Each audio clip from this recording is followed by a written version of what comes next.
My mom once told me, "No man will ever marry someone like you." And at my sister's engagement party, they made sure I remembered those words. Hi, I'm Elena Vale. I'm 33 years old, and I spent most of my life being the lesser daughter. Not pretty enough, not social enough, not ambitious in the way my mother wanted. You see, my mother, Margot Vale, isn't the kind of woman who keeps her opinions to herself. If she thinks your lipstick is too dull, she'll say it. If she thinks your laugh is annoying, she'll tell you to quiet down. And if she thinks no man will ever love you, she'll say it loud enough for the entire family to hear. I grew up in a home where compliments were currency you had to earn, and I never could afford them. My younger sister, Aubrey, she had a full bank account. Blonde, bubbly, perfectly curated in every way. She was my mother's golden child, her mirror, her pride. And I was more like the shadow behind them, the one who got called weird, too quiet, too independent, or my personal favorite, unmarriageable. I remember it clearly. One Christmas Eve, I was home from college, helping my mom set the table. She looked up from a tray of deviled eggs and said, "You know, Elena, you'd better focus on your career. No man's going to want someone like you. You're just difficult, and men don't marry difficult." It wasn't said in anger, it was worse. It was casual, like she was reading a weather report, as if it were a simple truth everyone knew except me. I pretended not to hear her. I always did. But that sentence, it grew roots inside me. And even when I eventually met someone who loved every complicated part of me, that voice never fully went away. Years passed. I built my life far from the Vale name, quietly, privately. I didn't update my family about promotions or relationships because, why bother? They had Aubrey's constant stream of curated success to celebrate. But then came the engagement party, my sister's. Held at a luxury venue my mother had probably bullied someone into discounting. A rented garden with fairy lights, champagne towers, and a playlist that sounded like it had been designed by an algorithm for rich people with no soul. I was invited, of course, but not expected to dazzle.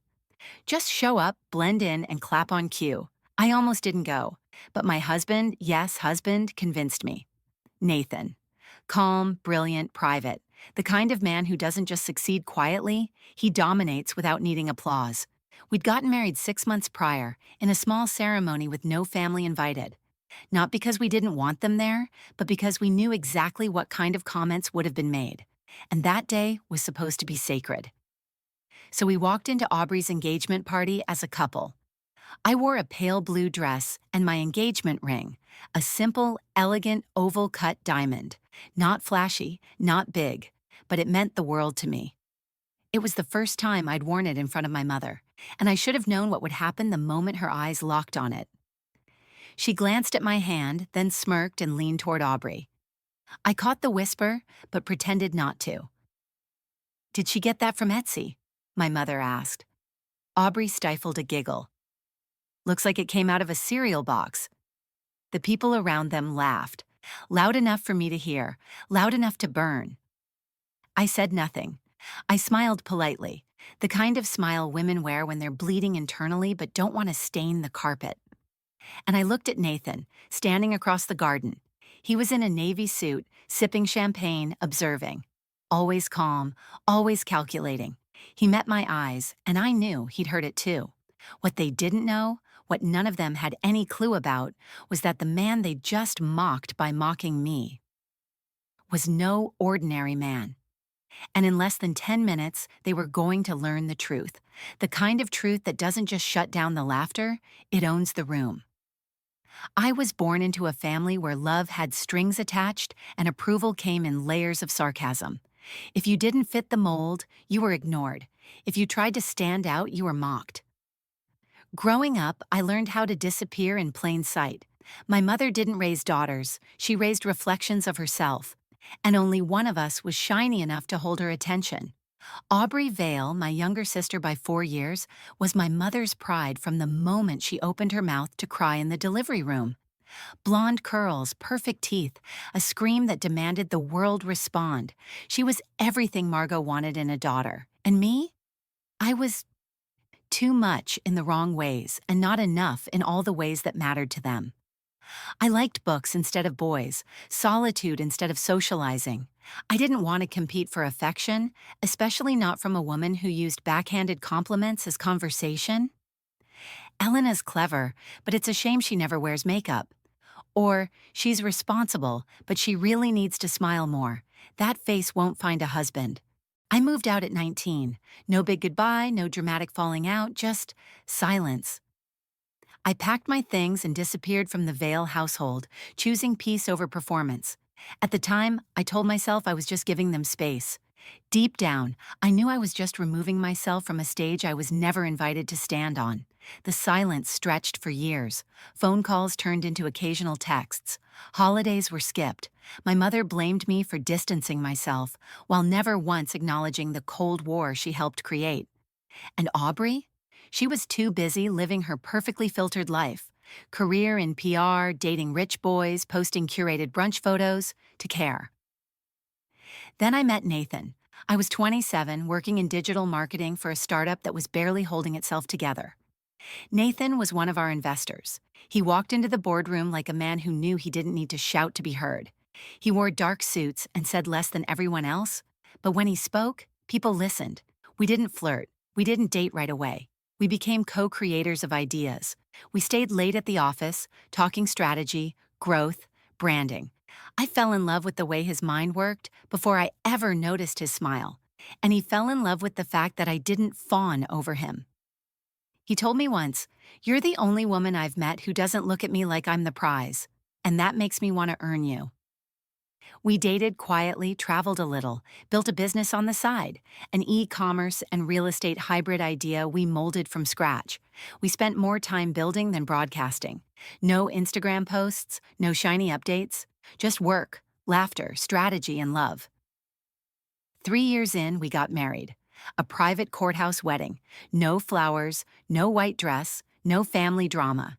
Just us, 2 rings, and the knowledge that we were building something unshakable. It was the happiest moment of my life, and no one from my family even knew it had happened. I didn't hide it out of shame. I hid it out of protection. I didn't want my mother's critiques about the dress I wasn't wearing, or Aubrey's shrill laugh when she found out my ring wasn't a 5-carat billboard. I didn't want their fingerprints on my joy. Nathan understood. He always understood. But eventually, life catches up with you. My sister's engagement party invitation came in the form of a group text, impersonal, full of emoji confetti, and of course, a line that read, "Hope you can make it, Elena. I'll understand if you don't have anything to wear." That text alone almost kept me home, but Nathan read it, smirked, and said, "Let's go." So we did. We arrived together, but from separate entrances. Nathan had to take a call in the car, so I walked in first. Just me, my little silver clutch, and my ring. The venue was exactly what I expected. White roses, hanging lanterns, and a string quartet playing an off-brand version of Taylor Swift. My mother stood near the entry, greeting guests with air kisses and exaggerated laughter. Aubrey was the center of attention, posing in a champagne dress like it was her own personal runway. The moment I stepped inside, heads turned. Not because I looked stunning, but because I was unexpected. Like a guest who wasn't supposed to RSVP, yes, Aubrey looked me up and down. Margot's eyes dropped to my hand, and that was the moment the snide comments began. I swallowed the lump in my throat and kept smiling, because I knew something they didn't. My husband was about to walk in, and when he did, everything they believed about me, everything they mocked and minimized, was about to turn to ash. The moment I walked into that party, I knew I didn't belong. Not because I wasn't family, not because I wasn't invited, but because I wasn't wanted, not by them. I passed clusters of people I vaguely recognized. Extended family members, my mother's old church friends, Aubrey's coworkers who looked like they came straight from a salon catalog. All of them glanced my way, smiled politely, and then moved on like I was part of the decor. Something to acknowledge, but never engage. I spotted Margot by the dessert table, laughing too loudly with one of the caterers like she owned the building. She was wearing a champagne-colored gown, hair set in a perfectly sculpted twist, pearls tight around her neck, like royalty at a ball she planned herself. Her voice carried through the room even when she whispered. And then Aubrey saw me. She glided over in 6-inch heels like she was floating. Same shade of lipstick as Margot, Same sly smile, same tone of voice I remembered from childhood sleepovers when she whispered secrets just to make me feel excluded. "Oh my God, Elena," she said with a slow, dramatic blink. "You actually came?" "I was invited," I replied, forcing warmth into my voice. She laughed, fake and delicate. "Of course. No, I'm glad. It's just, you don't usually do these types of things. You look nice. Simple, but nice." I took a breath and smiled. "Thanks. You look expensive." That one landed. Her eyes narrowed just a bit before she laughed again. "You're still so dry. You haven't changed at all." And then her gaze fell to my hand. The ring Nathan gave me sparkled softly under the fairy lights, understated but elegant. A platinum band, oval diamond, no frills. Not a social media ring, a real one that meant something. Aubrey's smile sharpened. "Oh, you got a ring?" She leaned in loud enough for others to hear. "How sweet. It's like vintage, right? Or is it like Etsy custom? It's so cute." She looked behind her and waved at Margot. "Mom, come see Elena's ring. It's adorable." I should have walked away. I should have looked down and said nothing. But before I could, Margot was standing next to us with her drink in hand, staring at my ring like it was a museum artifact. Her lips twisted into that familiar, judgmental half-smile. "Well," she said, "I suppose everyone gets something eventually." My chest tightened. "I'm married." Both of their brows lifted. Aubrey blinked. "Wait, married? Like legally?" I nodded once. "To who?" Margot asked, confused. "When?" "It wasn't a big wedding," I said. "We kept it private." Margot laughed. "Oh, Elena, you always were so dramatic. Honestly, we thought you might just stay single. Not that there's anything wrong with that, of course, but I'm shocked someone actually put up with that attitude of yours long enough to say, 'I do.'" More heads turned. I could feel their stares on my back, their ears leaning toward our circle. I scanned the room for Nathan, wondering where he was, willing him to walk in and make it stop. But Aubrey wasn't finished. "So what does he do?" she asked with mock sweetness. "He must be really humble to give you a ring like that." I took a deep breath. "He runs a real estate company," I said, "among other things." Margot raised her brows again. "Oh, does he sell condos, or what, those tiny houses on wheels?" The laughter was louder this time, and it was in that moment, standing under those glittering lights, holding a champagne flute I hadn't touched, while the two women who should have protected me chose instead to humiliate me, that something in me snapped. Not in a loud way, not in a breakdown kind of way, but in a way that felt like armor sliding back into place. I smiled at them, because I wasn't the same girl they raised. Nathan and I hadn't just built a company, we hadn't just built wealth. We'd built something untouchable, a life they couldn't reduce to a punchline. And as if summoned by fate itself, the doors opened. Nathan walked in, straight-backed, cool expression, hands in his coat pockets like he had nothing to prove. Navy blue suit, black tie, polished shoes, and a presence that stopped the room. The man didn't need a spotlight. He carried it with him. People turned, conversations paused. Margot blinked like she'd just seen a ghost. Aubrey's voice dropped. "Who's that?" I smiled again. "My husband." For a few seconds, no one moved. Nathan stood at the entrance like he was assessing the room, like this was one of his board meetings and every guest was a line item waiting to be crossed out. He didn't scan nervously. He observed. Calm, controlled, powerful. His eyes found me, and the smallest smile tugged at the corner of his mouth. That's when I saw it.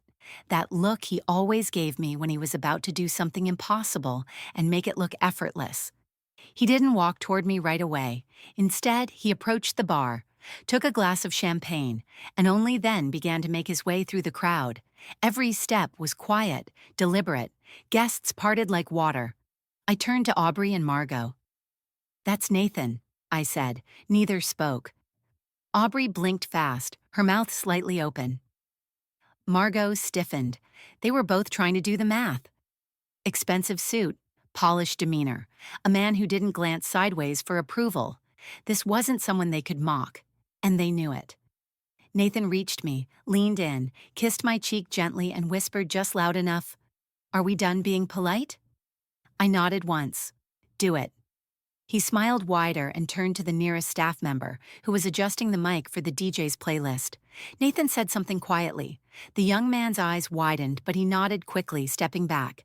The music stopped. The room dimmed a little, like the lights themselves were leaning in. And then Nathan stepped up to the mic. At first, there was awkward silence, then murmurs, then stillness. He looked around, holding the mic loosely in one hand, his champagne glass in the other. "Good evening," he said, voice deep, even, clear. "Apologies for interrupting. I won't take long. I just wanted to raise a toast." He paused, letting the room settle. "To the woman I married 6 months ago," he said, turning slightly toward me. "To my wife, Unveil." A ripple of shock swept through the crowd. My mother's jaw tensed. Aubrey's mouth was now a thin line. Nathan continued. "Many of you don't know me. I prefer it that way. I like to work in silence and I like my life private. But tonight I heard a few things I can't ignore." He looked directly at Margot. There was laughter about my wife's ring, comments about her worth, assumptions about who she is and who I must be for choosing her. He didn't raise his voice. He didn't need to. He turned back to the crowd. "Let me clarify a few things." He held up the glass. "My wife and I built a company together. She helped me scale a real estate empire from a dining room table, long before I ever wore a suit like this. She designed our first pitch deck. She negotiated our first contract. And when we made our first million, she didn't post about it. She reinvested every dollar." Gasps. Someone near the bar dropped a fork. "She's not flashy. She doesn't chase applause. But everything I have, everything was built with her. So if you're wondering why her ring isn't some ridiculous billboard, it's because she didn't need proof." He turned slightly. "And to those of you who laughed at her tonight, I'd recommend reading the lease on your properties." Now the room tilted. Confused glances, whispered questions. Nathan reached into his jacket and pulled out a folded set of documents. "Because as of last week, the entire block, including this venue and a dozen rental homes in the surrounding neighborhood, belongs to Vale Cross Holdings." He held up the papers. "And as CEO, my first act was to assign primary property rights to my wife." He turned to Margot, whose skin had gone visibly pale. "That includes your home, Margot, and your salon, Aubrey." Aubrey gasped. "What? No." Nathan raised his hand. "You'll receive notice this week. Don't worry, your terms are fair, but they're no longer dictated by your smirks." The silence was thunderous. Even the music tech at the back looked frozen. Nathan handed the mic back to the DJ, turned to me, and offered his hand. I took it. We walked out slowly, past the stairs, past the gasps, past my mother's trembling wine glass and Aubrey's wide, panicked eyes. No one spoke. Not a single person tried to stop us, and for the first time in my entire life, I walked away from my family without lowering my head. We didn't speak until we reached the car. Nathan opened the passenger door, waited for me to sit, and then walked around slowly to the driver's side, his jaw set with calm control. As soon as the doors closed, I exhaled. Not just a breath, but years of suffocation released in one long, trembling sigh. "I can't believe you did that," I whispered, turning to him. He glanced over. "I told you, no one mocks my wife." It wasn't bravado. It wasn't ego. It was loyalty. Quiet, fierce, unapologetic loyalty. We drove in silence for a few minutes before my phone lit up in my lap. "Margot, mother, that was inappropriate. Call me." "Aubrey, what the hell is going on? Why would you do this at my party?" Unknown number. "This is Carol, your mother's neighbor. Please tell me this is a misunderstanding." I turned the phone over without replying. Let them stew. I had no intention of giving them the closure they never gave me. By morning, the story had spread. A few of the party guests had taken videos. Nathan's short speech was now making its way around private family chats, social circles, and even the church Facebook group. We didn't post anything. We didn't comment. But silence has a funny way of making people scream louder. That afternoon, a courier delivered a manila envelope to our door. It was a formal letter from Margot's lawyer, veiled threats about unreasonable rent increases, and claims that Nathan's speech had caused her emotional distress. He barely skimmed the first paragraph before handing it back to me. "She's bluffing," he said, "but let's not answer. Let her come to us." I nodded, but I couldn't shake the feeling. Not anger, not guilt, relief. For the first time, my mother had to reckon with something she couldn't manipulate. No amount of guilt tripping, no phone calls, no shaming. She couldn't undo what had been said, couldn't repackage it with her usual flair for denial. The masks were off, and everyone had seen what lay beneath. 3 days later, I opened our mailbox and found a handwritten card. Thick ivory paper, flowery cursive ink. I didn't even have to open it to know who it was from, but I did. Inside was a folded letter. No greeting, no apology, just one line. "We need to talk. Please come alone." I showed it to Nathan. He raised a brow. "You want to?" I stared at the card for a long time before nodding. "Yes, but not for her." He drove me to my childhood home but didn't come in. I walked up that familiar path lined with the same old rose bushes my father had planted before he passed, and rang the doorbell. Margot answered. She looked smaller, not physically, but something in her was dimmed. Her pearls were missing, her lipstick uneven, and her voice, once sharp enough to slice through bone, sounded strangely hollow. "Elena," she said, "come in." I stepped through the doorway. The house smelled the same, lavender and lemon polish, but it felt unfamiliar now, like walking through a staged set of your own memories. She led me to the living room. We sat across from each other in stiff silence. Finally, she spoke. "You embarrassed us." Not me, not Aubrey, United States, like they were still a unit. I didn't respond. "I've lived here for 30 years, she said, looking around. "You know that? Your father bought this house for me after Aubrey was born. We've built a life here." I nodded slowly. "And I built mine without your help." She looked at me then, really looked, for the first time in maybe a decade. "I didn't think you had it in you," she whispered, "all these years. I thought you were just hiding behind your books and your work, but you really did it." Still no apology, just surprise. I stood up. "You never saw me," I said. "Not when I was little, not when I left, not even when I built something from nothing. You only saw what I wasn't." I reached into my bag and pulled out a single sheet of paper, a formal lease agreement with adjusted terms. Fair, reasonable, but no favors. "You'll be safe here, Margot. You can stay, no eviction, no drama. But don't mistake my kindness for weakness again." She took the paper, her hands shaking slightly. "I don't hate you," I added, "but I don't owe you anything either." And I walked out, for the last time. I didn't cry when I left the house I grew up in. I didn't look back. There was no dramatic pause at the front door, no nostalgic glance at the porch swing or the crack in the walkway I used to skip over as a child. The truth is, the home I left behind had never really belonged to me. It had always been someone else's stage. I'd just been the quiet extra in the background, until now.